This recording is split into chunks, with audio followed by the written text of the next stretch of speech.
नमस्कार दोस्तों, आप सभी का लॉ सीखो के दैनिक समाचार विश्लेषण में। तो चलिए आज के आर्टिकल्स देखते हैं। आज हम एक ही आर्टिकल के बारे में बात करेंगे जो कि द हिंदू से है।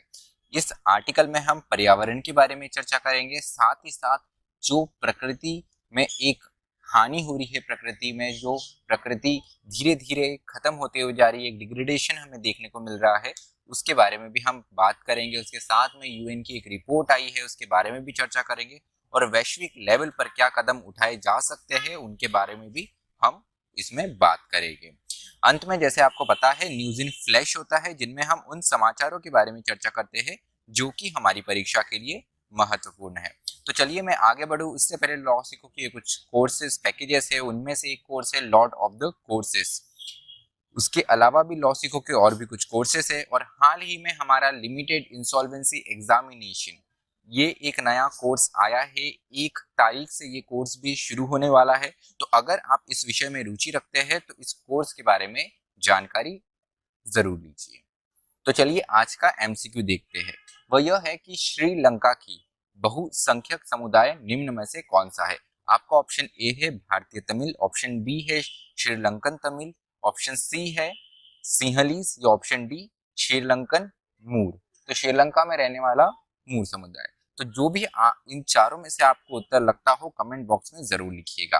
तो चलिए वर्णनात्मक प्रश्न की ओर ध्यान देते हैं आज। तो वर्णनात्मक प्रश्न बात करता है आज अर्थव्यवस्था और पारिस्थितिक तंत्र की। पारिस्थितिक तंत्र मतलब इकोलॉजी।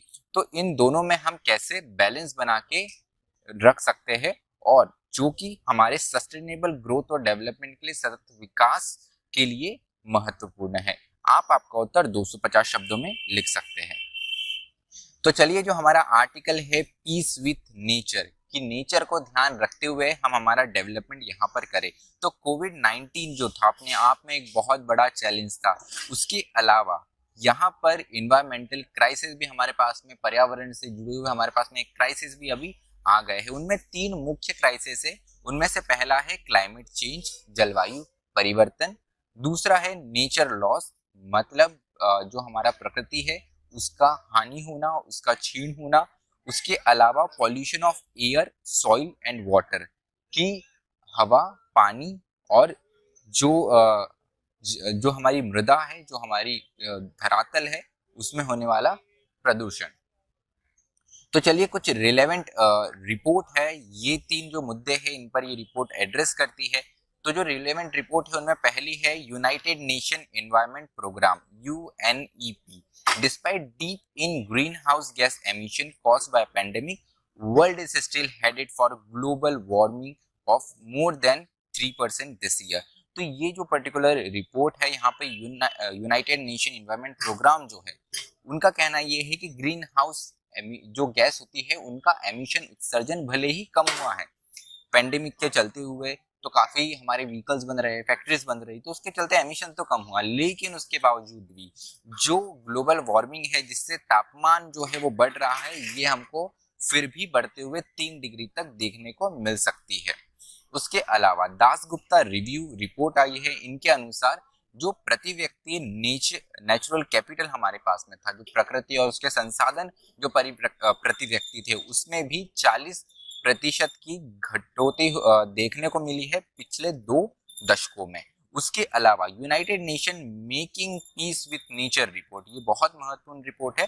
इसमें भी कहा गया है bring together all evidence of environmental decline from major global scientific assessment. तो यहाँ पर इन सारे एविडेंसेस की बात की गई है जिससे हमारा जो नेचर है, हमारा जो इन्वायरमेंट है, उसमें एक गिरावट आ रही है। तो इन सारे जो कारक है उनके बारे में भी इस रिपोर्ट पर चर्चा करी गई है। तो अब इसमें सिर्फ कारण तो बताए हुए हैं, उसके साथ ही साथ इसमें ये भी बताया कि हम सस्टेनेबल सतत विकास कैसे कर सकते हैं और उसके लिए गवर्नमेंट के लिए क्या ब्लूप्रिंट होगा, क्या गाइड होगी, वो भी इसमें निर्देशित है अच्छे तरीके से। उसके अलावा कौन से और एक्शंस है, कौन से और ऐसे स्टेप्स है जिनको हम ले सकते हैं, उनमें पहला है all country should deliver stretched nationally determined contribution and kick start transition to net zero.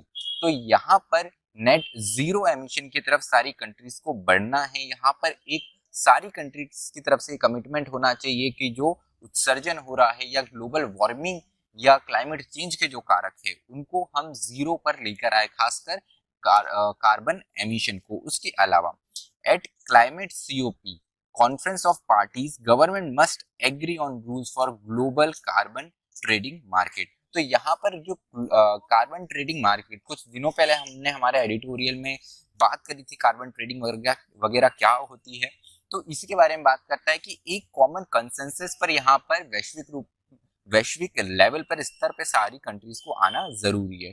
उसके अलावा developed countries should fulfil their $100 million promise to developing country. तो यहाँ पर डोनाल्ड ट्रंप के द्वारा ये देखा गया था कि पेरिस एग्रीमेंट से वो पुल आउट कर ली। उनका बोलना ये था कि हम विकसित देश, विकासशील देशों के लिए पैसा क्यों दे। तो यहाँ पर कमिटमेंट हुआ था पेरिस एग्रीमेंट में $100 मिलियन का, तो इसको पूरा करना चाहिए। राइटर बताते हैं कि डेवलप्ड कंट्रीज जो है उन्होंने इस और कंट्रीब्यूशन करना चाहिए जिससे डेवलपिंग कंट्रीज में सिचुएशन सुधर सके। उसके अलावा move to a circular economic system. अब सर्कुलर इकोनॉमिक सिस्टम जो है अपने आप में काफी इंटरेस्टिंग कंसेप्ट है। इसका मतलब होता है रिड्यूस, रीयूज और रिसाइकल। मतलब जो आपकी इकोनॉमी में चीजें यूज हो रही है कैसे आप उसको रिड्यूस, रिसाइकल और रीयूज कर सकते हैं। इसके अलावा गवर्नमेंट मस्ट लीड, तो सरकारों की तरफ से क्या ध्यान देना चाहिए। सबसे पहले smart and sustainable recovery plan from pandemic. Pandemic अभी भी पूरा नहीं हुआ है, हम उससे उभर ही रहे हैं। तो यहाँ पर स्मार्ट और सस्टेनेबल रिकवरी प्लान गवर्नमेंट का होना चाहिए जिससे कम हानि जो है वो पर्यावरण को पहुंचे और हम इकोनॉमिकली रूप से अच्छे से उभर पाए।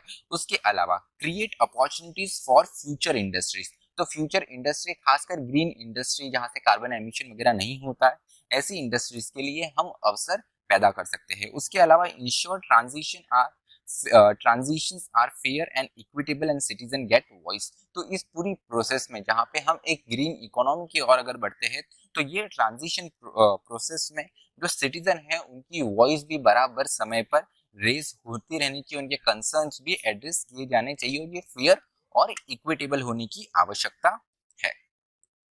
तो चलिए न्यूज इन फ्लैश पे आते हैं। तो जो पहली खबर है ये वायु प्रदूषण के बारे में है।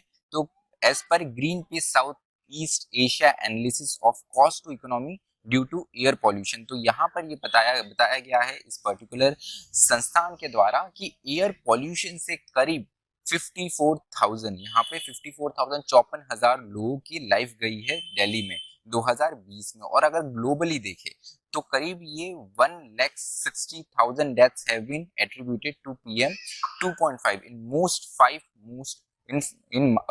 most populous city।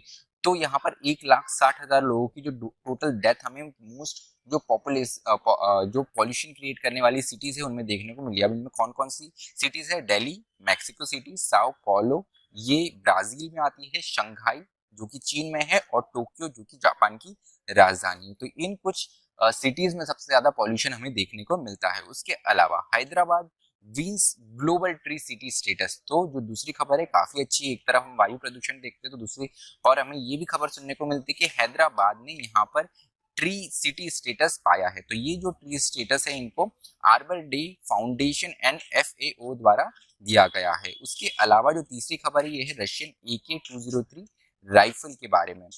तो जो अभी तक ये रशियन गन है जो मैन्युफैक्चर की जाती थी US एंड EU में, उनको उस पर सैंक्शंस लगने के बावजूद, जो कि एनेक्सेशन ऑफ क्रीमिया के कारण इन पे सैंक्शंस लगे हुए। क्रीमिया जो कि यूक्रेन का भाग हुआ करता था उसका एनेक्सेशन कर लिया है रशिया ने, तो उसके चलते इन पर बहुत सारे सैंक्शंस लग गए। जहां मैन्युफैक्चरिंग यूनिट्स थी वहां ये नहीं कर पा रहे। उसके चलते हुए अब AK-203 राइफल जो है वो भारत में मैन्युफैक्चर होंगी, इसकी तैयारी किए जा रहे हैं। तो मैन्युफैक्चर कौन है? यहाँ पे मैन्युफैक्चर है कालास हिनिको, ये मैन्युफैक्चर है इस पर्टिकुलर गन के। तो चलिए आज का हमारा विश्लेषण यही समाप्त होता है। मुझे सुनने के लिए आप सभी का धन्यवाद। अगर आपको इस वीडियो की PDF चाहिए तो वो आप हमारे टेलीग्राम चैनल से डाउनलोड कर सकते हैं। उसके साथ ही साथ हमारा एक और लॉ सीखो का चैनल स्टार्ट हो रहा है, लॉ सीखो क्लैट प्रेप। उस पर भी डेली जो है TNA अपलोड होगा, तो आप वो भी चैनल सब्सक्राइब कर सकते हैं अगर आपको TNA की रेगुलर अपडेट्स चाहिए तो। इसी तरह पढ़ते रहिए, मेहनत करते रहिए।